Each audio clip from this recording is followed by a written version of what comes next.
in support with Kala Mandir Foundation, a CSR division of Kala Mandir Group. So ఇప్పుడు మనం Samsung pay ద్వారా POS మెషిన్లో amount ఎలా transfer చేయాలో చూద్దాం. ఇక్కడ సామ్సంగ్ పే అప్లికేషన్ మనం ఓపెన్ చేద్దాం. ఓపెన్ చేసిన తర్వాత ఇక్కడ పీఓఎస్ మెషిన్ అనేది రెడీగా ఉంది. సో ఇక్కడ క్రెడిట్ టు డెబిట్ కార్డ్ అనేది ప్రెజెంట్ వచ్చేటప్పటికి ఒక కార్డు దీంట్లో ఆల్రెడీ యాడ్ అయ్యి ఉంది. సో యాడ్ అయిన తర్వాత దాన్ని సెలెక్ట్ చేసేసుకొని ఇప్పుడు ఫర్ ఎగ్జాంపుల్ కార్డుని నేను సెలెక్ట్ చేస్తున్నాను. సెలెక్ట్ చేసిన తర్వాత ఇప్పుడు దీన్ని అథెంటికేషన్ అనేది చేయాల్సి ఉంటుంది. ఫింగర్ ప్రింట్తో అథెంటికేషన్ చేయాల్సి ఉంటుంది. ఇప్పుడు నేను back side finger print authentication అనేది చేస్తూ ఉన్నాను. చేసిన తర్వాత ఈ కార్డు అనేది రెడీ అయింది చూశారు కదా.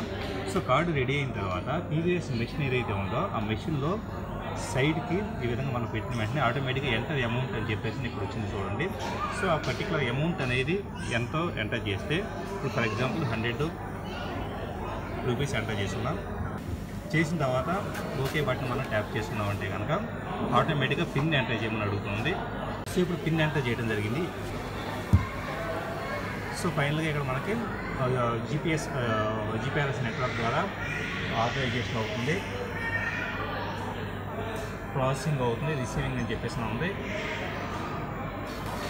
సో ఆటోమేటిక్గా 100 రూపీస్ మనం ఏదైతే పే చేస్తున్నామో ఆ పేమెంట్ అయింది. యాడ్ చేస్తే ఇక్కడ బిల్ అనేది వచ్చేసింది.